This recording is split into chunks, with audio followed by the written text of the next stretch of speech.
Escritores en su tinta, edición online. Tenemos 113 participantes, casi como si estuviésemos en la Biblioteca Salvador García Aguilar. Lo que pasa que estáis cada uno en vuestras casas, ¿no? Lo cual también pues, tiene su encanto, ¿no? Quiero darle paso a Eliseo García, que es el flamante alcalde de Molina de Segura, además gran fan de Antonio Muñoz Molina, y quiere inaugurar el ciclo Escritores en su tinta y darle la bienvenida a nuestro autor invitado. Así que, Eliseo, cuando quieras. Tienes que activar el audio, si no, no podrás. Activado. Aquí, ya te vemos. Bueno, pues buenas tardes. Bueno, en primer lugar, daros la enhorabuena por que esté aquí Antonio Muñoz Molina hoy, por el conglomerado de gente que tenéis aquí, escritores en su tinta de este año. En principio, hoy iniciamos la 15ª edición del ciclo de encuentros literarios, Escritores en su tinta, una edición que, debido a la situación sanitaria que atravesamos, será completamente telemática. Y lo hacemos con un escritor de talla internacional, como es Antonio Muñoz Molina. Muchas gracias, Antonio, por participar en estos encuentros literarios. La verdad que este año tenemos un ciclo muy completo en el que se dan cita a grandes autores cuya trayectoria y obra literaria de enorme calidad aglutina muchísimos lectores. Gracias, Lola, como cada año, por tu coordinación. Muchas gracias. Concejala, por el buen hacer de este y tantos eventos en el ámbito de la literatura que se dan cita presencial o telemática en nuestro pueblo, como son, entre otros, el Premio Setení. Gracias, Sole, porque el trabajo que estás haciendo es fabuloso y debemos seguir la misma línea. Saludo también a todos los que os deis cita a en el encuentro literario. Gracias de verdad por vuestra participación. Citaría en la orden del meteorito la radioescribidad que nos ha convertido, merced a aquel meteorito que cayó en Molina de Segura en la Nochebuena de 1858, en el municipio que congrega al mayor número de escritores en relación a su población. Probablemente salga a lo largo de este encuentro. Antonio, le he anulado. Antonio, este es un pueblo que conserva su huerta y su campo, Voy a ver si... lo que fue el sustento de tantas familias en siglos pasados. Una ciudad que supo convertir el fruto de su huerta y el campo en conservas. Una ciudad conservera que fue la mayor de España y hacemos un esfuerzo por mantener y preservar esa huerta. Desde esa gran avenida de Úbeda, la que corre paralela a la huerta de tu ciudad natal, la que lleva tu nombre, a la altura de los caminos que bajan a la huerta que trabajó tu padre y desde las que se divisa el mar de olivos de Sierra Bajina. Ya paseabas tus lecturas y tus ganas de escribir. Qué gran obra, El jinete polaco, Beat Dusille, Peregrine Ferrer, Adiós a nada, Madrid.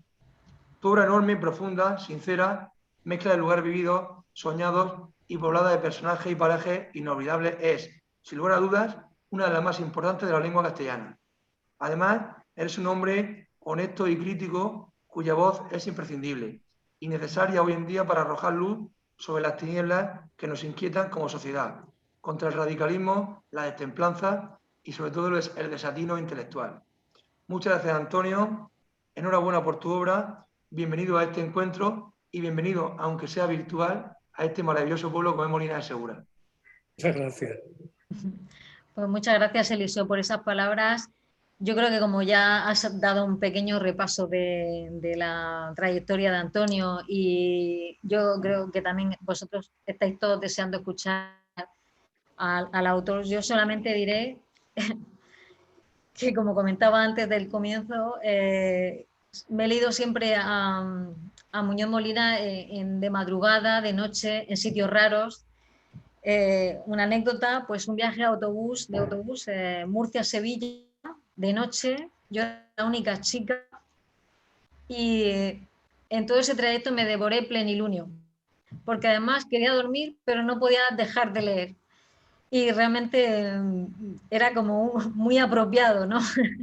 esa novela para ese viaje un poco raro, ¿no? La única chica, un montón de hombres descalzados, no sé, me daba un poquito de miedo, la verdad. Y este último libro que comentaba, El miedo de los niños, que me lo he leído, pues sí, también estas madrugadas, porque me despierto de madrugada y digo, voy a leer un poco para dormirme. Pues no, hasta que no me lo termine no pude parar. Así que, Antonio, me quitas el sueño, literalmente, pero por tu talento. Muchísimas gracias por ese talento.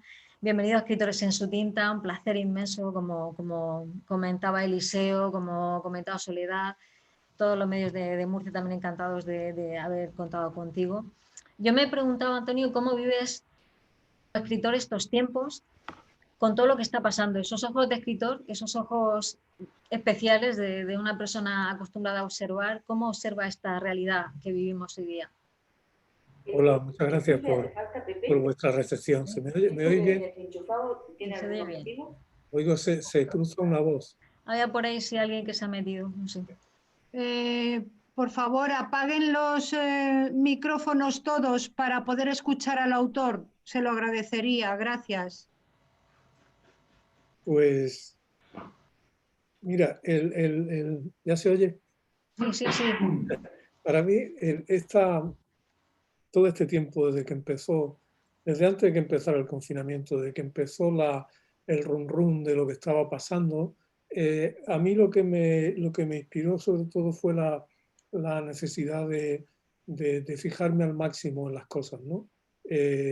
Yo creo que es muy importante que las personas que viven las cosas den testimonio de ellas, ¿no? Porque luego todo se olvida muy rápido y luego vienen interpretaciones y vienen trabajos de historiadores, pero el testimonio directo, inmediato de lo vivido, creo que es una cosa fundamental para la memoria colectiva, ¿no? Entonces yo tenía esa necesidad de observar. Sentía algo parecido a lo que sentí en Nueva York el 11 de septiembre de 2001 y de aquellos días, ¿no?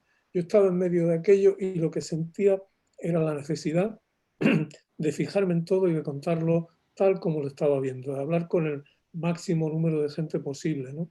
En esa época, en aquella época, mi mujer y yo no había nadie de nuestro periódico en la ciudad, entonces nosotros nos convertimos en cronistas, ¿no? De lo que estaba pasando allí.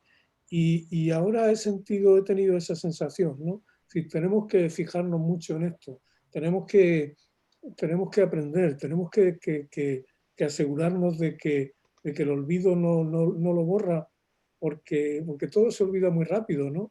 Y porque luego es muy fácil mentir y tergiversar y todo eso, ¿no? De hecho, creo que estás preparando tu nuevo trabajo en función de todo lo que se está viviendo con este tiempo de la pandemia, la pospandemia. Imagino también que la fatiga pandémica que tenemos ya todos. Claro. Bueno, yo durante todo este tiempo en los periódicos, en el periódico en el que escribo y en otros sitios que me han pedido, he hecho mucho, es decir, he hecho muy a conciencia, he querido hacer como una crónica de lo que veía, y de lo que pasaba de mí, y lo que pasaba dentro de mí y de las sensaciones que yo creo que estamos teniendo todos, ¿no? Entonces, estoy muy centrado en eso como escritor. Digamos que en una situación como esta, el escritor, yo creo que el trabajo literario tiene como dos dimensiones en principio distintas, ¿no? Una que es la dimensión de la fábula, de inventar historias, y otra que es la dimensión del testimonio. En mi caso, ahora lo que más me importa es el testimonio. Ahora no me apetece escribir una novela, ¿no? No me apetece la ficción, sino me apetece fijarme, ¿no? Quizá por esa parte de periodista que tienes, Antonio, porque tú eres periodista originalmente. Bueno, es que, mira, yo la distinción entre periodismo y literatura para mí no existe, ¿no? Para mí existe la distinción entre escribir ficción o escribir no ficción, y claro, o escribir en un libro o escribir en un periódico, ¿no? Pero el periodista es un escritor y el periodismo es literatura, que puede ser buena o mala, como es buena o mala la llamada literatura, ¿no? Pero yo no distingo, es decir, yo no exijo menos de mi trabajo cuando escribo una crónica o que cuando me pongo a escribir una novela. Es parte de lo mismo. Y a mí muchas veces me ha pasado, este cuento, por ejemplo, del que tú hablabas, muchas veces me ha pasado que cosas que yo he escrito para el periódico, al cabo del tiempo, me han dado material para una obra literaria, ¿no? Yo había escrito ya varios artículos en los periódicos a lo largo de los años mencionando esas historias de del miedo infantil, de esa historia que yo cuento ahí de los tísicos, del el miedo al hombre del saco, todo eso, eso yo lo había tratado ya en el periódico y en un momento dado cobra forma en un libro. Yo te digo, no distingo, no creo que se pueda ni se deba distinguir entre periodismo y literatura, ¿no? Se puede distinguir entre ficción y no ficción y sobre todo se puede distinguir entre lo bueno y lo malo, pero solo eso, ¿no? Ficción y no ficción, pero supuestamente el periodismo no debería ser ficción. Pero claro, Claro, es tan claro, eso es difícil sagrado. distinguirla. A veces, quiero decir, ¿qué es la realidad? Bueno, que Bueno, podríamos entrar en un debate infinito, eso es ¿no? sagrado, eso es sagrado. Yo creo que la frontera entre la ficción y la no ficción es radical. Es una frontera que tiene que ser como la de México de Donald Trump, ¿no? Esa frontera no puede pasar nada, ¿no? Y además no hay que ponerse en divagaciones sobre qué es la verdad ni qué no es la verdad. Eso son cosas en las que uno se pierde. La cuestión es, tenemos que lograr cuando contamos las cosas en un periódico o cuando estamos haciendo memoria o testimonio, tenemos que asegurarnos de que lo que contamos está lo más cerca posible a los datos de la realidad. Y esos datos de la realidad son comprobables, ¿no? Igual que es comprobable qué número de contagiados hay, igual que son comprobables muchas otras cosas, ¿no? Entonces no tenemos que dejarnos llevar, no, pero ¿qué es lo real? ¿Qué es lo inventado? No, hay una diferencia y hay una cosa que es la mentira. Y Sí. por desgracia, ahora estamos muy expuestos a la mentira. Entonces, todos los que, no ya los que trabajamos en los periódicos, sino los que tenemos un instinto de ciudadanos, tenemos que estar a la defensiva y a la ofensiva para distinguir, con perdón, para que no la cuelen, ¿no? Efectivamente. Ahora hay una mentira, una de las grandes mentiras que hay en el mundo es la siguiente. El estado de Texas en Estados Unidos, como sabe, ha sufrido unas nevadas terribles que lo dejaron sin electricidad, sin agua corriente y todo eso. Entonces, el Partido Republicano y el gobernador republicano del estado aseguran que la culpa de que no haya habido electricidad durante varios días es de las energías renovables, que no representan ni el 10% de la energía que consume el Estado, ¿no? Eso es mentira. Ahí no hay vaguedades literarias de decir, no, es que yo me lo invento, no me lo invento. No, eso es mentira. Entonces Tenemos tenemos que que estar pertrechados ante esas exactamente, cosas que cuentan, ¿no? tenemos que hacerlo de una manera continua y seria y científica en el sentido de aplicar el método experimental, ¿no? De contrastar todo eso es muy importante, ¿no? Según tu biografía vives entre Madrid y Lisboa, pero bueno, también has vivido mucho en Nueva York, se ve reflejado en tu libro Ventanas de Manhattan. Vivías en el Upper West Side, ¿no? ¿Puede Sí, ser? sí, cerca de... Comentas que tiene algo de barrio, que no parece Nueva York, Nueva York. Bueno, es que Nueva York es una ciudad que, como muchas otras ciudades, pero de manera más acelerada, ha sufrido una transformación que la ha ido deshumanizando mucho, ¿no? Entonces antes había barrios en Manhattan que eran barrios los que vecinales, con gente, digamos, común, con tiendas, con cosas, todo eso va desapareciendo, ¿no? Entonces este barrio mío el barrio, era el barrio de los emigrantes, de los exiliados europeos del fascismo y del nazismo, ¿no? Del comunismo. Por ejemplo, era el barrio en el que vivió la familia García Lorca durante su exilio en Estados Unidos, ¿no?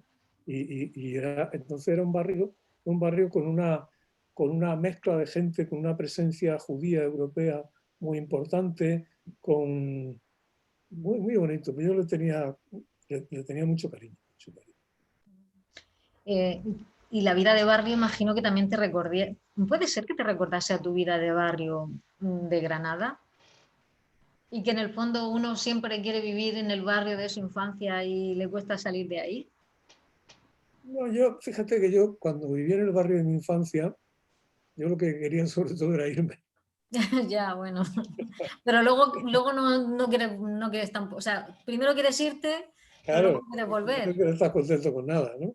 Mm. Eh, yo quería salir de aquello como mucha gente, ¿no? Pero yo creo que siempre uno necesita un espacio humano, ¿no? Y algo que me parece que en esta época es algo que se va a resaltar cada vez más, ¿no?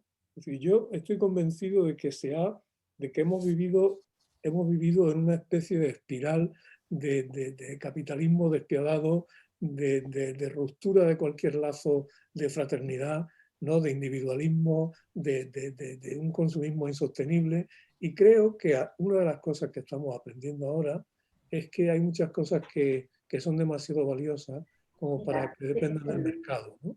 Es decir, ahora nos hemos dado cuenta de lo importante que es que la sanidad pública no esté malbaratada ni esté privatizada, ¿no?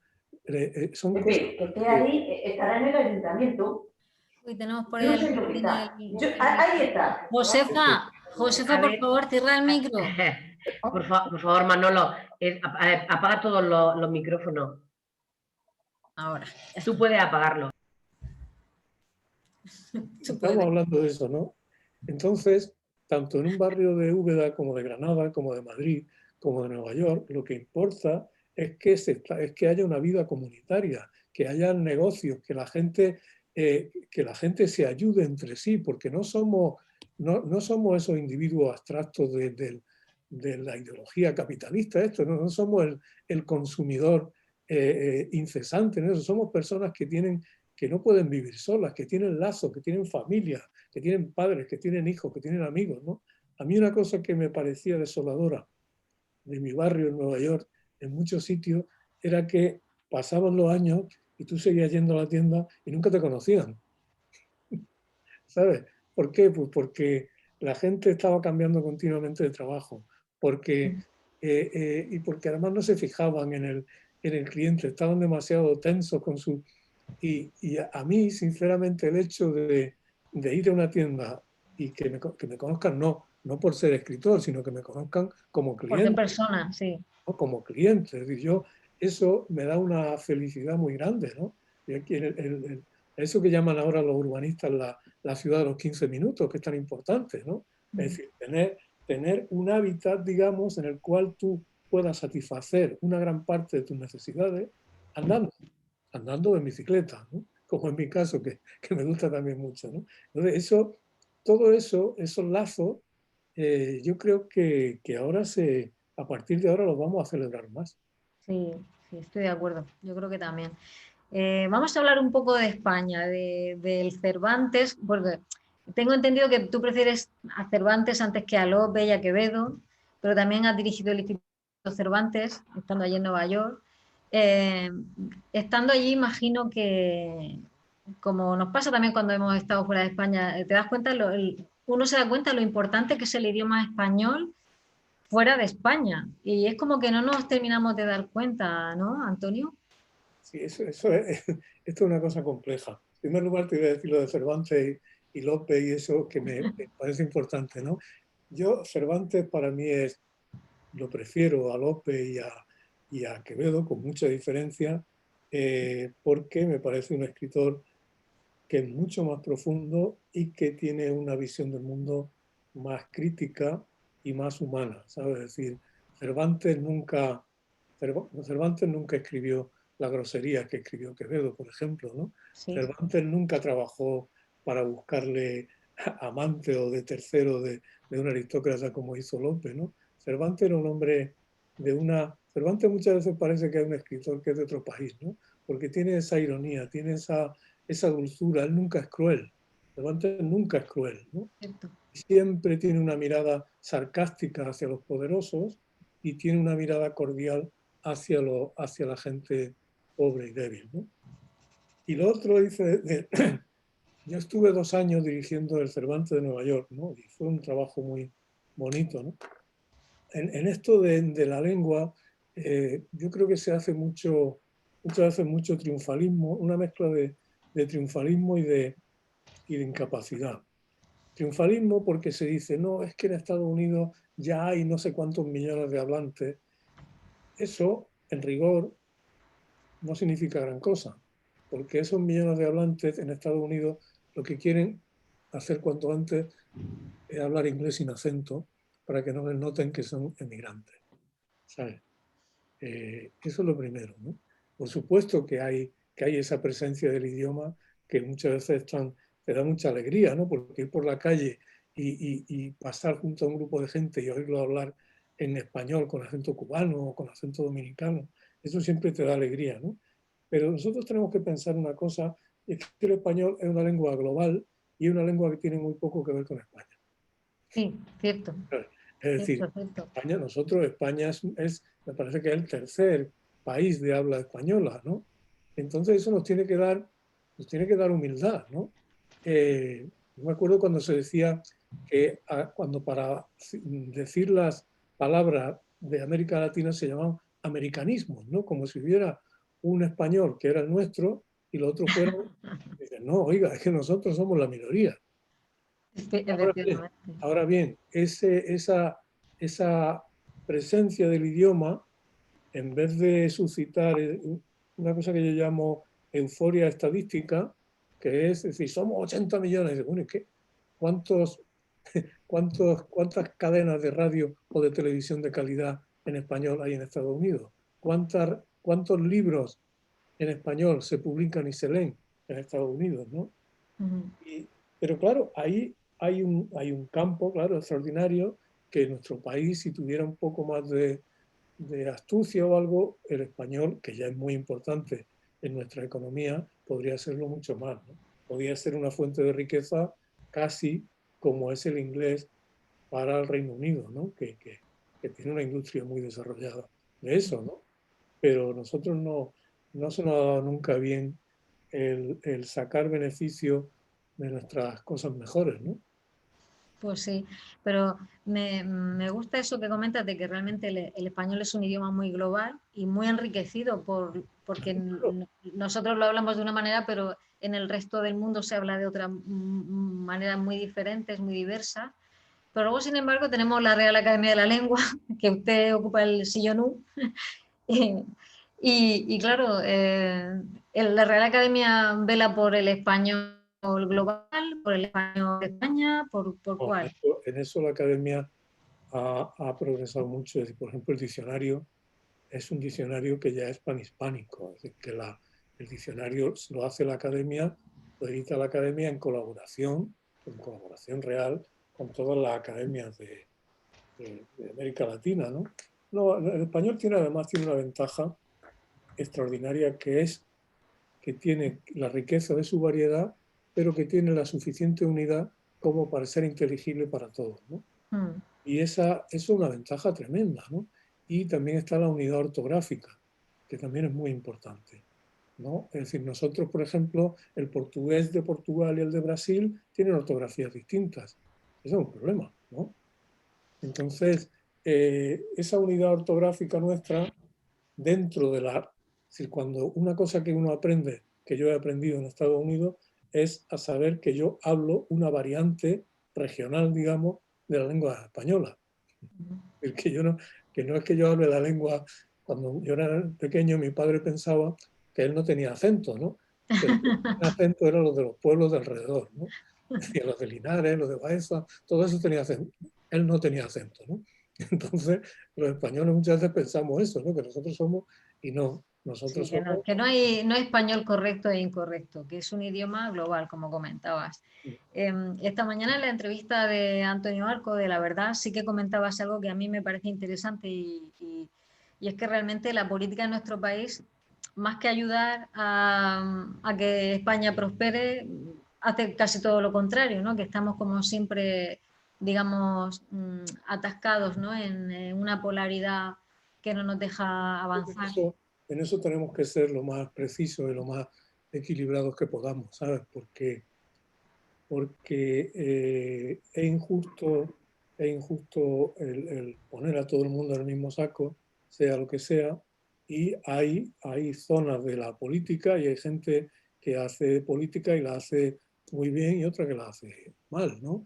Yo vi, por ejemplo, las distintas comunidades, yo he visto que hay comunidades en España, comunidades autónomas, en las cuales se ha llevado digamos que la crisis del COVID se ha enfrentado con concordia y en muchos sitios el problema, yo creo que un problema fundamental de España es la política nacional o la política del Parlamento o la fuerza que tienen fuerzas políticas cuya finalidad no es administrar bien la realidad, que es lo que le deberíamos pedir a la política, sino crear el máximo de conflicto y de enfrentamiento, ¿no? Es decir, entonces, pero claro, cuando nosotros tenemos una crisis que es la peor que hemos tenido desde la guerra civil, ¿no? Tenemos una crisis como no ha habido en un siglo, que no tengamos una concordia suficiente como para ponernos de acuerdo en cosas fundamentales, eso es suicida. Eso es directamente suicida, ¿no? Es decir, ahora tenemos la oportunidad de los fondos europeos. ¿Cómo se van a administrar esos fondos? De la buena administración de esos fondos, España necesita reformas fundamentales en las que tienen que ponerse de acuerdo los adultos, ¿no? Los miembros adultos de la clase política, ¿no? Entonces, eso es fundamental. Yo te digo que yo veo gente que en ayuntamientos, concejales, alcaldes, gente a la que veo que trabaja con ministros, incluso y ministras, ¿no? que hacen un trabajo que dentro de lo que cabe me parece muy bueno, me parece admirable. Ahora bien, el espectáculo, insisto, el espectáculo del Parlamento es un espectáculo degradante para la ciudadanía. Es decir, esto no puede ser. Estamos en una situación de emergencia histórica, ¿no? En 1978 se hicieron los pactos de la Moncloa, en el año 77-78. Se hicieron porque no había manera de salir de aquella crisis sin unión. Y entonces dices, si todo el mundo nos ponemos de acuerdo en nuestra vida cotidiana, ¿por qué en ese teatro, en ese ámbito, no es posible un acuerdo? Acuerdos además que son prácticos, ¿no? Porque además el margen de maniobra que tenemos es muy estrecho. Desde luego. Eso yo creo que es una desgracia, y es una desgracia nacional tremenda. Pues sí, la verdad que espero que impere el sentido común conforme vayan pasando los meses y podamos salir de esta más o menos airosos. También has comentado en alguna ocasión, ¿no?, que intentas no enfadarte demasiado, Antonio. Que intentas hacer como Machado, juego en las entrañas, pero por fuera intentar mantener esa calma. Cuesta trabajo, sobre todo si uno está, yo qué sé, yo por las mañanas que entro a Twitter, a veces cuesta mantener esa calma. Yo es una cosa que hago, eso de luego jamás he entrado a Twitter, nunca. Mejor para ti. ¿Qué voy a hacer? ¿Sabes? Y estoy perfectamente informado de la realidad y leo bastantes medios y todo eso, pero eso de las redes sociales no. Yo creo que que tiene más desventajas. Luego yo creo también que hay, es decir, todos tenemos decoro, ¿no? Es decir, en nuestra vida con los demás nos presentamos de la mejor manera posible, ¿no? Tú con tu vecino no estás a gritos en general, ¿no? Entonces yo procuro que cuando estoy, digamos, en público, tengo que mantener un decoro. Tengo que mantener un decoro en mi manera de expresarme. Y eso no quiere decir que yo me tenga que reprimir, ni que tenga que decir algo que no piense. Quiere decir que tengo que hablar con el máximo de claridad, sin mentir y procurando no echar leña al fuego. Sí. ¿Qué falta? ¿Qué salimos ganando con eso? ¿Qué sale ganando quién? Pues salen ganando, supongo, esos medios que tienen más tráfico, no sé qué yo, y salen ganando la vanidad de unos cuantos tontos de la política que no salen del Twitter. Pero hombre, ¿cómo te dedicas tanto al Twitter? Es que no tienes otra cosa que hacer. Sí. ¿No? Con el trabajazo que es cualquier trabajo público digno te ocupa muchas horas, ¿no? Dice, ¿cómo tienes tanto tiempo para el Twitter? Los ves que están a las 8 de la mañana, según me cuentan, ya te digo, ya están tuiteando. Dice, ¿y por qué no estás haciendo otras cosas, hombre? Sí, mejor la vida real y no tanto redes sociales, ¿no? tu paraíso creado, tu territorio creado, es un lugar, imagino, donde uno quiere volver siempre. ¿Te has parado a pensar que, bueno, parece que cada día se nos acaban los paraísos, que ya no quedan playas para naufragar, como cantaba, creo que era Sabina, ya no quedan islas donde uno perderse? Ya, lo que pasa es que no podemos caer en lo apocalíptico, ¿no? Efectivamente, hay cosas que el mundo está sufriendo mucha destrucción y mucha degradación, pero nosotros tendremos que procurar preservar o crear espacios que sean, no digo yo de paraíso, pero de buena vida, ¿no? Eso lo hace uno a diario, ¿no? Entonces, yo creo que eso tiene que ser un proyecto casi político, ¿no? Dice, efectivamente, los mares están envenenados y hay una crisis climática muy grande, pero dice, por lo pronto yo voy a empezar por no gastar muchas bolsas de plástico, por recoger la caca que deja mi perro, ¿no? O por intentar vivir de la manera más sostenible y más austera posible, ¿no? Entonces, más que quejarse así en general, pues lo que uno tiene que hacer, creo yo, es concentrarse en hacer aquello que puede hacer, ¿no? ¿Cómo crea Antonio sus paraísos cada día, su pequeño momento de paz? Mira, es una cosa, yo tengo mi mujer, Elvira y yo, tenemos una idea muy común de lo que es sobre todo la tiene ella, yo la he ido aprendiendo, ¿no?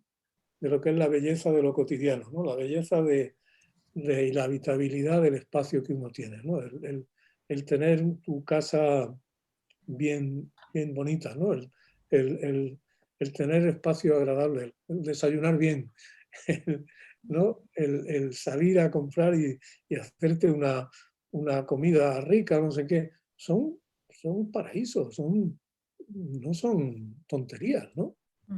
Entonces, mis pequeños paraísos son eso, el sentarme a trabajar aquí mismo, ¿no? En este cuarto y ponerme realmente por las tardes, ¿no? Porque es cuando estoy productivo, ¿no? Sentarme y leerme un libro o ponerme a hacer un artículo o trabajar en una novela, en un cuaderno. Eso son cosas muy sustanciales, ¿no? Que todo el mundo, a las que todo el mundo puede acceder con un mínimo de condiciones, ¿no? Así que yo procuro ser lo más empirista y lo más concreto que pueda, ¿no? Comentabas en el periódico que la literatura es la evasión más noble. ¿Por qué la más noble? Bueno, porque tiene por varias razones, ¿no? Porque una razón fundamental de esa evasión es que en la literatura el lector es muy activo, ¿no? Si en la literatura, en la ficción, en la novela, por ejemplo, el lector no es el público que escucha un concierto. El lector es el instrumentista que lo interpreta, ¿sabes? Es decir, el libro es una partitura y el lector pone en el libro muchísimo más de lo que cree, ¿no? Entonces, es maravilloso, ¿no? El ver, tienes un libro y estás poniendo tu imaginación en él. Tú estás creando, tú estás colaborando con el autor, ¿no? Por eso Eres cuando dice co-creador de esa literatura evasión. interactiva, dice, hombre, no, toda literatura es interactiva, ¿no? Eso, y luego además la literatura, la buena literatura, te pone en contacto con otros seres, te permite un conocimiento y un ejercicio de la empatía, ¿no? Hacia los demás, ¿no? Tú piensas todas las cosas, por ejemplo, que nos ha dado la literatura del siglo XIX, ¿no? Es increíble, ¿no? Yo ahora estoy leyendo a una escritora inglesa del XIX maravillosa, la que para mi vergüenza no había leído tanto como hubiera leído, que es George Eliot, ¿no? Esta mujer, en sus novelas, tú ves cómo es la vida de la gente, cómo es la vida de las mujeres que quieren que quieren tener libertad, que quieren tener autonomía, que quieren educarse, ¿no? Por ejemplo, eso te ennoblece porque tú aprendes, te enseña, además te enseña a no ser condescendiente hacia el pasado, ¿no? Porque ahora hay una cosa ahora que es como pensar que es que esta época es que somos más listos que nadie, ¿no? Es decir, ahora el pasado siempre se mira como una cosa condescendiente. La gente del pasado parece que era más tonta o que era más ignorante, ¿no? O más primitiva, y dice, oiga, no. A lo mejor algunos eran más tontos y otros eran más listos. Y muchas cosas que nosotros tenemos ahora las tenemos por gracia a la lucha de toda esa gente, ¿no? Estoy pensando, Antonio, en lo que comentabas, que tú te pones, lees, escribes un artículo, el tipo de trabajo que tú realizas. ¿Qué pensaría tu padre del trabajo que tú realizas? ¿Que era una persona humilde, obrera? Bueno, lo pensaba, es decir, cuando yo era casi niño y me gustaba escribir, mis padres se reían mucho de mí. Me llamaba García, porque en esa época, es que ya las personas, solo personas mayores se acuerdan de eso, había un programa en televisión que se llamaba El Último Café, que era una especie de comedia de situación, ¿no? Que se desarrollaba en un café que estaba a punto de cerrar. Y en ese café había un escritor hambriento al que interpretaba Tip, ¿no? El humorista Tip y era un escritor que se llamaba García. Entonces mi padre me llamaba García, ¿no? Diciendo, como sigas por ese camino, ¿no? Entonces, mi padre le llegó a leer bastante, el pobre murió hace ya tiempo, pero llegó a leer bastantes libros míos y todo eso, ¿no?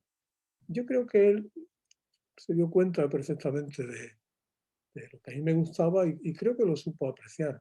Y además era muy gracioso porque yo en mi casa era muy callado, ¿no? Entonces una vez estaba llevando una conferencia y mi padre estaba sentado al lado de Elvira y cuando terminé le dijo mi padre a Elvira, nunca había escuchado a mi hijo hablar tanto rato seguido, ¿no? Porque yo hablaba muy poco en mi casa, ¿no? Esta cosa así oscura de la adolescencia, ¿no? Pero hay una cosa a la que la que he pensado mucho y que he visto confirmada, por ejemplo, en Juan Ramón Jiménez, ¿no? La manera en que mi padre y la gente como él se enfrentaba a su trabajo en la huerta, esa manera de hacer las cosas, lo que tienes que hacer lo mejor posible y de crearte un mundo a tu alrededor, ¿no? Y ya te digo, de poner un cuidado exquisito en el trabajo que tuvieras que hacer. Eso yo lo he aprendido de él y de las personas como él, ¿no? Y yo lo puedo aplicar a mi trabajo, que es mucho más descansado que el suyo, ¿no? Pero digamos que esa ética del trabajo, eso lo llama Juan Ramón Jiménez el trabajo gustoso, ¿no? Esa ética del trabajo la he aprendido de él y de mi madre y de la gente como ellos, ¿no? Creo que también he escuchado decir que, bueno, todos estamos muy sobrecogidos por el tema de la pandemia, pero que realmente España y el mundo en general siempre ha vivido situaciones límite, que parece que es que se nos olvida todo lo que hemos vivido o lo que sucede en otros ámbitos. Sin ir más lejos, el 23F, que acabamos de celebrar el 40 aniversario, ¿no? Bueno, es que el mundo es más. Esta mañana hablaba con una persona de la cadena SER de Murcia y decía que el mundo es mucho más frágil de lo que parece, ¿no? Entonces, hay una... Por eso yo, cuando veo la facilidad con que a veces se destruye, me pone enfermo, ¿no? Cuando veo el modo en que se descuida lo que ha costado mucho construir, eso me enferma, ¿no? Porque la vida que nosotros tenemos, por esta vida en la que uno trabaja y hace sus cosas y todo eso se basa en cosas muy frágiles, en comodidades, en adelantos, en ventajas científicas que son muy importantes, pero que se pueden perder, ¿no? Entonces, ahí hay que tener mucho cuidado con eso, ¿no? Yo creo que un aprendizaje, yo creo que tenemos que salir de esto habiendo aprendido algo, ¿no? Habiendo aprendido algo. Los científicos han aprendido mucho. los, los dirigentes europeos, algunos, han aprendido bastante. Los dirigentes nacionales de nuestro país han aprendido regular. Y nosotros tenemos que aprender, claro, tenemos que aprender, tenemos que reflexionar mucho sobre lo que está pasando. No sé, Antonio, si la biblioteca que tienes detrás es una biblioteca que has ido creando tú con los años o es otra parte de tu casa. Tengo entendido, porque estuve viendo vídeos de ti, de tu biblioteca. Este es mi cuarto de trabajo. Ajá. Aquí tengo, lo que tú ves son discos. Ah, vale. Son todos CDs. Pero tú tienes una biblioteca, te has creado una biblioteca y me llamó la atención que dice, mi biblioteca no puede faltar Darwin porque Darwin escribió muy bien. No te he oído bien, si me da. Que en mi biblioteca no puede faltar Darwin porque Darwin escribía bastante bien. Hombre, Darwin es fundamental, claro. Es uno de los... Mira, tengo una postal, estoy viendo ahora mismo una postal de Darwin que tengo enfrente de mí. Darwin es el diario del Beagle, de su viaje de 5 años, es una de las grandes obras literarias del siglo XIX, ¿no? Y claro, su intuición sobre la selección natural es, digamos que es la idea más influyente de los últimos 2 siglos, ¿no? Porque además derribó completamente cualquier noción de un mundo creado por la autoridad divina desde el principio y todo eso. Por eso en muchas escuelas americanas no lo enseñan. En muchas escuelas de Estados Unidos no se enseña la evolución, ¿sabes? Vaya. Entonces dice, hombre, un escritor que tanto sus ideas científicas como sus ideas tal, están vivas tanto tiempo después, ya te digo, era un escritor maravilloso. Bueno, son las 8:44. Yo le voy a hacer una última pregunta más a Antonio y ya ustedes pueden ir preguntando en el chat y yo le iré pasando algunas de las preguntas, ¿vale? Lo digo para que vayan ya escribiéndolas. Me gusta algo que dices en una entrevista bueno, que comentas que a ti sí te gusta escribir sobre el amor, pero no parece que muchos escritores lo hagan, lo de escribir sobre el amor. Y no sé si muchos no lo hacen por pudor o por, yo qué sé, o porque parece que es poco literario, no sé. Bueno, es que en España en la literatura española hay mucho recelo hacia los sentimientos. Hay mucha dificultad porque el escritor en España siempre tiene miedo de no quedar lo bastante intelectual o lo bastante selecto o lo bastante agrio, ¿no? En España tiene mucho prestigio el sarcasmo, ¿no? En España escritores como era Cela, por ejemplo, o Francisco Umbral, o gente así que siempre eran sarcásticos, ¿no? El sarcasmo y la mala leche también. La mala leche son una cosa que tiene mucho prestigio.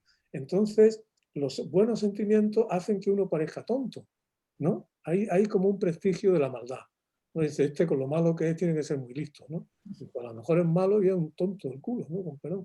Sí. Entonces, a mí siempre me ha sido, eso es una cosa constante en mi trabajo. Yo casi en todos los libros que he escrito, casi todas mis novelas, hay una presencia muy grande del sentimiento amoroso, ¿no? También está el sentimiento de la paternidad o el de la maternidad y todo eso, pero digamos que la indagación en el sentimiento amoroso para mí ha sido muy importante. Y son muy importantes los sentimientos, claro que sí. No todo va a ser como o bien una especie de sexualidad cruda, o, ¿sabes? Es decir, a mí me gusta mucho la delicadeza del sentimiento amoroso y de la sensualidad, ¿no? Y eso, pues, por ejemplo, una novela que yo hice, La Noche de los Tiempos, es una novela parte sobre la guerra civil y una novela muy política, pero también una novela, es una historia de amor muy, muy detallada, es muy larga, ¿no?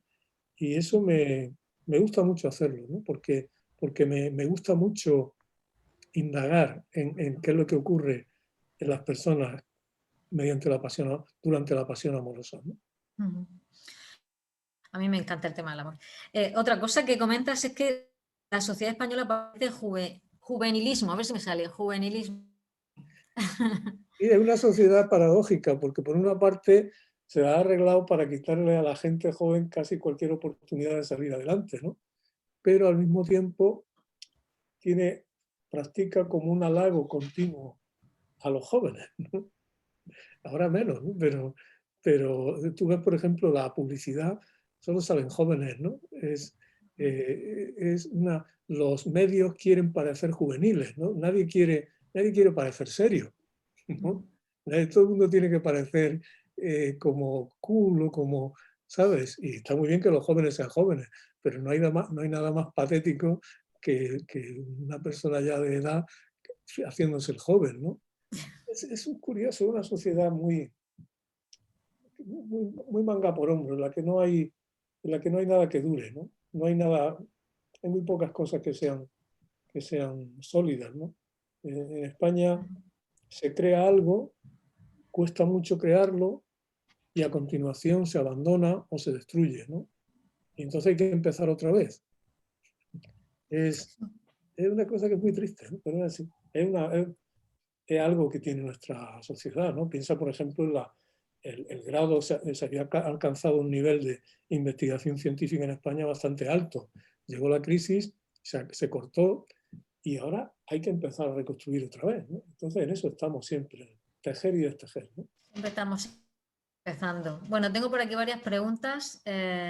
Javier dice, uno de mis libros favoritos de Perdona, Molina. disculpa un momento, ¿puedo ir a llenar el vaso de agua? Sí, claro. Pues vamos a esperar un poquito. Qué envidia me da, yo tengo una sed que me muero. Lola, se te escucha un poco mal cuando te mueves. Sí, Sí, porque vale, se te va el micro. Entonces, por eso hay veces que él no te oye, ¿vale? Voy a hacer la próxima vez, traerme mi micro, que yo tengo un micro bueno y lo enchufo. Claro, Un micro claro. así gordo, bueno. Claro. Sí. Que nada, que al final no he entrado en la otra reunión, que me he quedado aquí.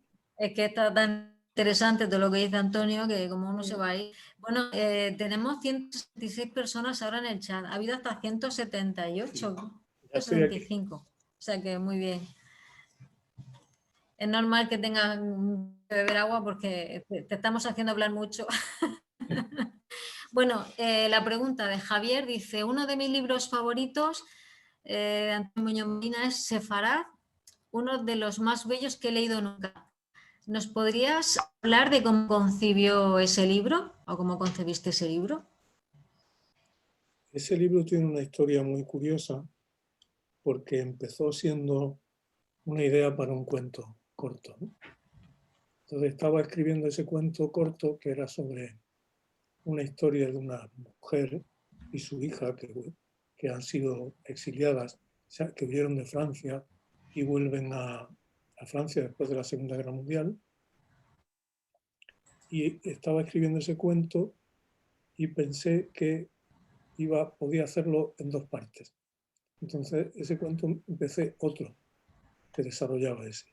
Entonces me ocurrió otro a continuación y poco a poco se me fueron ocurriendo cosas y también empecé a tener encuentros o a descubrir historias extraordinarias, ¿no? Estaba con un conocido mío de la academia, el psicólogo José Luis Pinillos, estábamos hablando y me dijo una cosa que me hizo una impresión tremenda, ¿no? Me dijo que él tenía la Cruz de Hierro del ejército alemán, la condecoración del ejército alemán. Claro, este es un señor que yo conocía, un señor mayor, un psicólogo, bondadoso, ¿no? Con su pelo blanco. Dice, sí, yo tengo la Cruz de Hierro. Digo, ¿que tú tienes la Cruz de Hierro? Entonces me contó que había estado en la División Azul y me contó unas historias tremendas, ¿no? Entonces pensé, esto tiene que ver con los cuentos que yo estaba escribiendo, ¿no? Entonces fue así, fui descubriendo cosas, tanteándolas. Llegó hasta el extremo que ya habían, pues yo decía, ¿esto a dónde va? ¿No? Pero yo me dejaba llevar. Y llegó un momento en el que ya creía que había terminado, que ya tenía todas las historias que podía contar. Entonces, y ya había entregado el manuscrito en la editorial. Entonces vino a casa una señora que era amiga de la madre de Elvira y me contó una historia, me contó que su padre se había escapado 2 veces de campos de concentración nazis, 2 veces. Y que ella había recibido, hacía unos años, una caja de la embajada alemana que contenía el uniforme del campo de concentración de su padre y las cartas que ella de niña le había mandado a través de la Cruz Roja. Entonces, claro, tuve que pedir el libro de la editorial para añadir esa historia, ¿no? Y así fue, el libro fue creciendo así. Bueno, qué interesante, habrá que leérselo. Dice Ana Manjón, estos días está en la agenda mediática el tema de la libertad de expresión, más allá de todos los acontecimientos. Uy, se me ha ido. ¿Dónde estaba? A ver. Vale. Que se han producido. ¿Usted como escritor considera que la libertad de expresión debe tener unos límites y en alguna ocasión se ha autocensurado? Esto es un debate muy serio del que no se puede hablar a la ligera, ¿no? En principio uno dice, no puede haber límite a la libertad de expresión, dice, bien. En Alemania, por ejemplo, es delito la negación del Holocausto. En Francia es delito la negación del genocidio armenio. Sabemos que el discurso del odio muchas veces tiene consecuencias prácticas. Es decir, la gente empieza a escuchar discursos de odio y actúa a continuación, ¿no? Entonces, esto es una cosa muy delicada, muy delicada. En principio, insisto, yo creo que los límites a la libertad de expresión tienen que ser muy pocos. Pero no hay libertad ni hay nada humano que no tenga límites por la sencilla razón de que vivimos en comunidad. ¿Cómo hay límites a la velocidad? ¿Hay límites ¿no? ¿Hay límites cuando uno va atravesando una ciudad? Hay límites a todas las cosas. Entonces tenemos que pensar en un país como el nuestro, que ha sufrido tanto por el terrorismo, ¿no? Cuando hay tantas víctimas, tantas familias de víctimas, para los cuales la herida va a ser eterna. Dices, ¿realmente merece tanta celebración y tanta protección de la libertad de expresión que alguien celebre el tiro en la nuca? Porque además en todo esto hay una hipocresía. Si este señor, del que estamos hablando sin nombrarlo, si este señor solo hubiera hecho letras sexistas, horriblemente sexistas, solo hubiera hecho eso, habría habido una tremenda y justificada reacción de los movimientos feministas contra él. Y habría habido una defensa de la derecha, que habría dicho, es que esto es humor, esto es libertad de expresión y todo eso. Como, aparte de hacer letras sexistas, hace letras en defensa del terrorismo y hace letras contra la monarquía, entonces, no sé si me explico. Sí. Ahí la cosa se neutraliza, ¿no? Entonces yo creo que en todo esto hay una gran, gran hipocresía. Y creo, dices, que hay límites, tenemos que estudiarlo. Eso no tiene una respuesta fácil, ¿no? Hay límites a la burla que se puede hacer, por ejemplo, en Estados Unidos, de los negros. Se puede decir cualquier cosa. Esas preguntas son muy serias. Sí. ¿Y en alguna ocasión te has autocensurado? No, nunca. Vamos a ver. Lo que sí hago es que me impongo límites a mí mismo, claro que sí.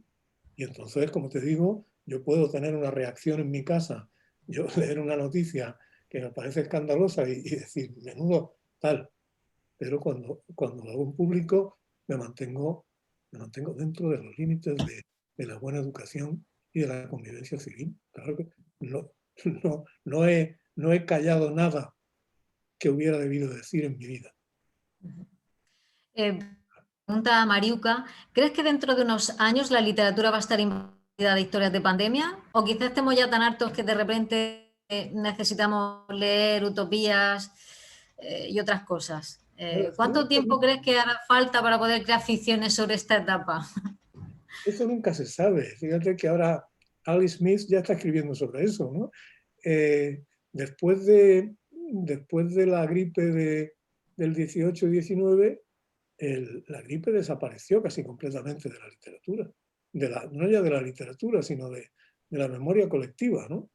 Entonces, la ficción surge de una manera muy inconsciente y no sabemos, yo creo que algo va a salir, claro que sí, y que va a tener una presencia y también va a haber una necesidad muy lógica de escapar cuanto antes de todo esto y de evadirse, por volver a un término del que hablábamos antes, ¿no?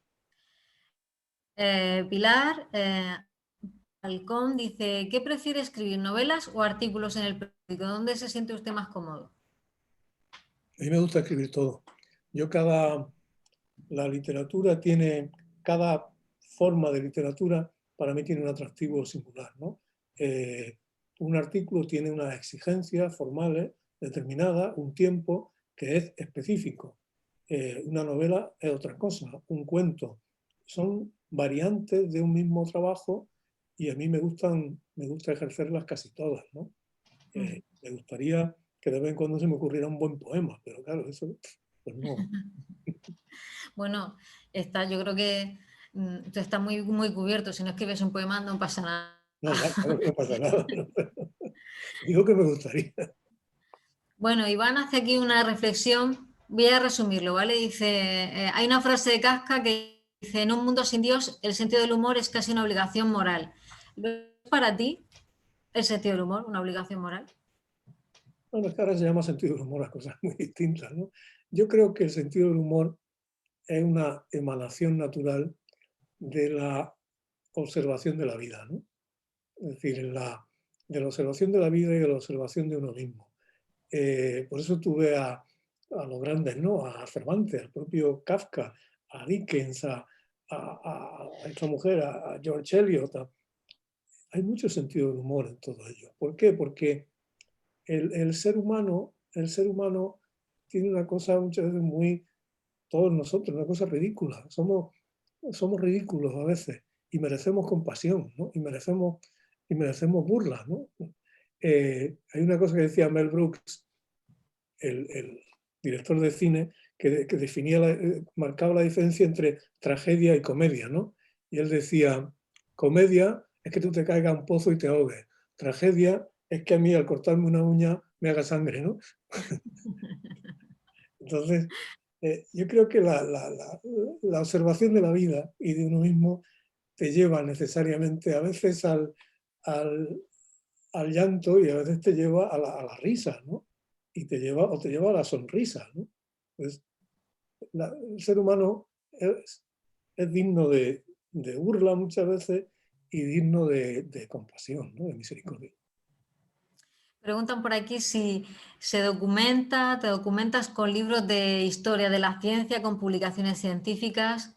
¿Cómo te documentas en general? Bueno, según... yo tengo una ventaja que soy muy curioso, ¿no? Y eso a veces también es un inconveniente porque te hace un lío en la cabeza tremendo, ¿no? Soy muy curioso, entonces me intereso por cosas muy distintas, ¿no? La historia, por ejemplo, la divulgación científica son cosas que me atraen mucho. Y luego cuando he hecho libros, por ejemplo, en Tu paso en la escalera, ahí el protagonista está casado con una mujer que es científica. Pues yo me he basado mucho en lo que me contaban mis amigos científicos y en cosas que he leído en los libros. Por ejemplo, como La sombra que se va, que trata del asesinato de Martin Luther King, pues leí mucho y viajé a Memphis y trabajé mucho, ¿no? Y por ejemplo, en La noche de los tiempos leí mucho, sobre todo periódicos de la época en la que se desarrollaba la novela, ¿no?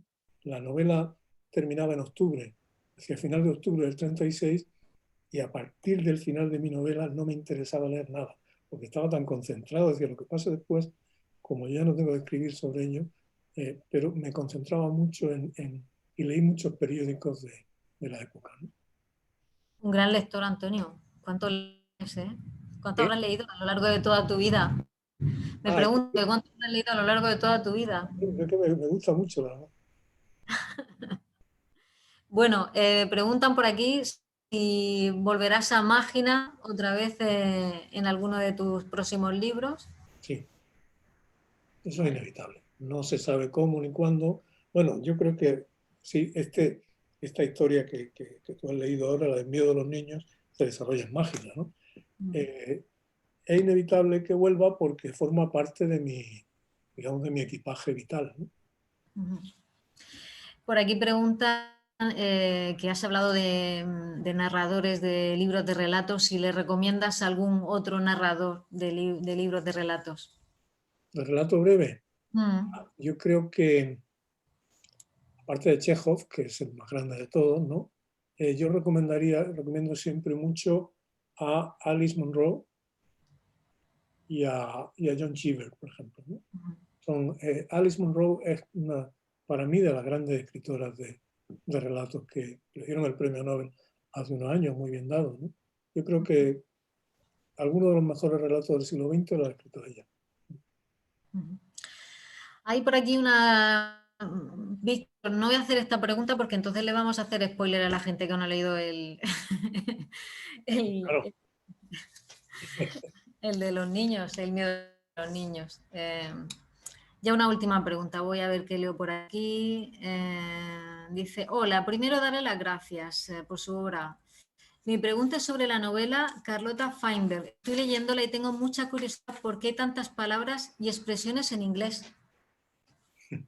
Pues porque yo intentaba en esa novela, reflejar la visión del mundo de un profesor, de una persona que está perdiendo poco a poco su lengua, ¿no? Que está perdido entre dos países y entre dos lenguas, ¿no? Y también una cierta pedantería. Fíjate que ocurrió una cosa yo eso lo hice con mucho cuidado, de manera que no hiciera ninguna falta saber inglés para entender nada, para entender el libro, ¿no? Es decir, que las expresiones están puestas con cuidado para que un lector que no sepa la lengua no tenga ningún problema, ¿no? Me ocurrió una cosa, y es que el año pasado di unas clases en la Pompeu Fabra en Barcelona, y entonces me pidieron que explicara esa novela, que hacía tiempo que no leía, ¿no? Y cuando la leí me di cuenta de que en la época en la que yo escribí la novela, el español estaba mucho menos invadido por el inglés, ¿no? Entonces ya parecía casi normal todo. Yo ahora voy por la calle y me voy fijando los letreros en inglés, ¿no? Hoy se ha inaugurado un museo en Cáceres, el Museo de Elga de Alvear, ¿no? De la galerista. Y durante semanas en El País y en otros medios había un anuncio anunciaba la inauguración del museo, donde decía Opening Soon, ¿no? Y yo decía Opening Soon. Cáceres. Y esto en Cáceres para un periódico español, ¿no? Entonces, he visto hoy una publicidad de Zamora que decía, la publicidad de Zamora, todo en español, salvo una frase que dice Zamora is lovely in the rain, no sé qué. Entonces, yo creo que somos bastante papanatas, ¿no? Somos un poco colonizados, ¿no? Dice Francisco Bastida, enhorabuena Antonio por tu claridad. Si debemos intentar cambiar nuestra forma de vivir para hacer este mundo sostenible, ¿puede el actual sistema liberal, capitalista, consumista sostenerse en el tiempo? ¿Queda esperanza para los jóvenes? Francisco, te veo un poco apocalíptico, pero bueno, ¿queda esperanza para los jóvenes? Yo creo, no es que creo que nosotros vayamos a elegir cambiar de vida, es que vamos a tener que cambiar de vida a la fuerza. Es decir, que muchas personas ya están empezando de manera muy concienzuda a hacer cosas, hacer cosas en la vida práctica para combatir, digamos, el cambio climático o el despilfarro, ¿no? Entonces, pues procuras muchas cosas que puedes hacer en tu vida diaria. Eso lo hacemos voluntariamente. Pero muy pronto lo vamos a tener que hacer a la fuerza. Yeah. Porque este modelo de mundo no se sostiene. Se hablaba esta mañana de la economía del capricho, que vivimos. Claro, no hay agua suficiente, no hay nada suficiente para que, ¿no? Es decir, ¿cuánto contamina ¿Cuánto contamina y qué impacto ambiental tiene, por ejemplo, el lanzamiento de un nuevo iPhone, que es exactamente igual que el anterior, salvo, ¿no? Es decir, eso es insostenible. Eso es insostenible. Los mares no pueden contener más plástico ya. Desde luego. Cada vez los océanos están llenos. En Hawái, hay playas de Hawái que están invadidas de plástico. Los mecheros los pájaros del Océano Pacífico mueren de hambre porque ven los mecheros desechables flotando y se cree que son calamares y se los comen. Entonces, es esta cosa de este mundo de usar y tirar, que además es una cosa muy reciente. Cuando éramos niños, cuando yo era niño y joven, no era esto, ¿no? Ni tiene por qué ser. Este mundo de usar y tirar es insostenible. Desde luego. Las cosas no se tiran fuera, todo se tira dentro, porque no tenemos más que una casa, que es esta, ¿no? Es como dice, como si tiraras la basura, en vez de bajar la basura a la calle, llegaras por la noche y la soltaras en tu cocina, ¿no? En el suelo. Dice, bueno, pues eso es lo que estamos haciendo. Entonces, vamos, claro, dice, pues tenemos que buscar la manera de cambiar la vida y de hacer una vida que sea más sostenible y más justa, ¿no? Es una cuestión de supervivencia, no es una opción que vayamos a tener. Es algo que, igual que no hemos tenido la opción de confinarnos o no confinarnos, o de ponernos mascarilla o no ponernos mascarilla. No vamos a tener la opción, ¿no? de tirar. Había otra pregunta, dice, ¿alguna sugerencia o recomendación para animar a los adolescentes que lean más en los niveles de secundaria y bachillerato? Cuesta mucho que las lecturas les motiven. Lo pregunta Pilar, que es profesora de lengua castellana y literatura. Yo creo que es una labor que los profesores no se les puede dejar solos, ¿no? Es una labor que se hace en la familia, de que los niños son pequeños, y se hace en la casa y la hace la escuela, y la tendrían que hacer los medios públicos de difusión y todo eso, ¿no? Yo creo que tiene que hacerse de manera, claro, ellos lo saben muy bien, de manera gradual, ¿no? Yo estoy casado con una mujer que ha hecho más por la promoción de la lectura en España que casi nadie, ¿no? Que es Elvira Lindo, y sus libros, los libros de Manolito Gazpotas, o su novela juvenil El otro barrio, son libros que han sido y son muy leídos por niños y por adolescentes, ¿no? Y ya ella se encuentra a gente hecha y derecha, que incluso son escritores, otros que dicen, pues yo me eduqué con Manolito, ¿no? Yo creo que es una cuestión de, insisto, de mucha gradualidad, y que hay que empezar muy pronto, y en la que los profesores no pueden estar solos, ¿no? Menos ahora, ¿no?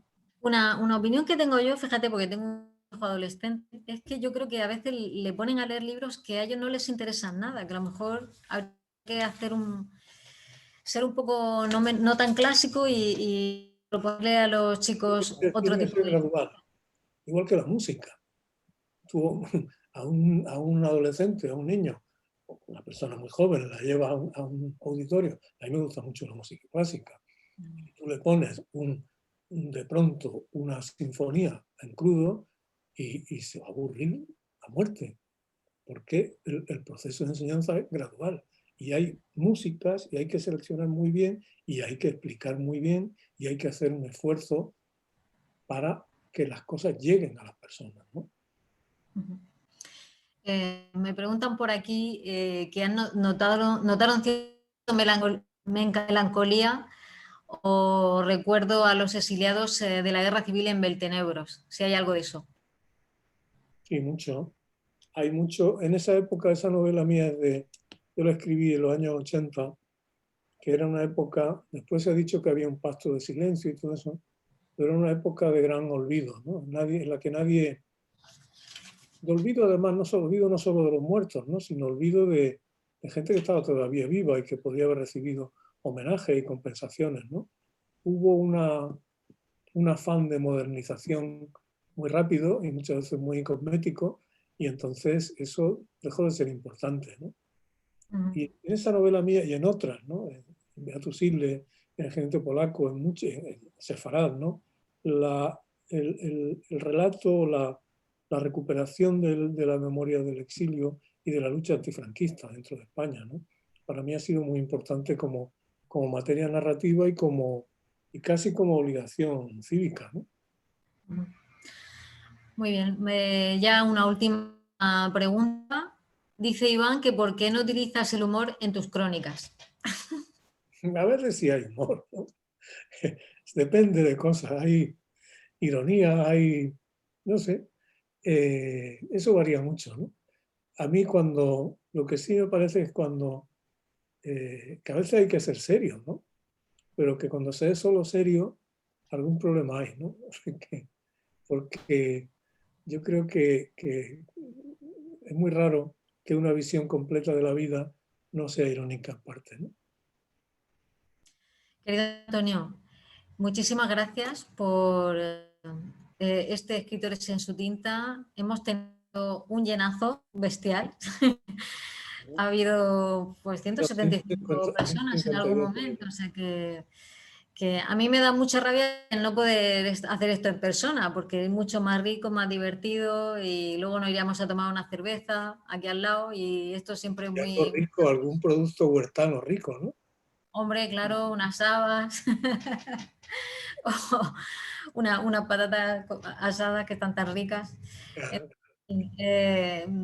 Hay muchos mensajes más preguntas y bueno, todo el mundo te agradece, por supuesto, tus palabras, tu lucidez, tu humanidad y bueno, tu cercanía, Antonio. Muchísimas gracias por estar e inaugurar esta 15ª edición de Escritores en su tinta, que se dice pronto, ya llevamos 15 años aquí. A ver si en la siguiente podemos hacerla más cercana, ¿no? Por favor, a ver si pudiera ser y ojalá tengamos fórmula segura, sería un placer inmenso. Muy bien. Oye, pues un abrazo y muchas gracias. Hasta luego. A ver, Soledad, ¿qué quiere decir algo? No, simplemente muchísimas gracias y que le tomamos la palabra, que lo esperamos aquí con los brazos abiertos. Muchísimas gracias. Gracias a todos. Hasta luego. Gracias a todos. Adiós. Adiós, muchas gracias. Sí.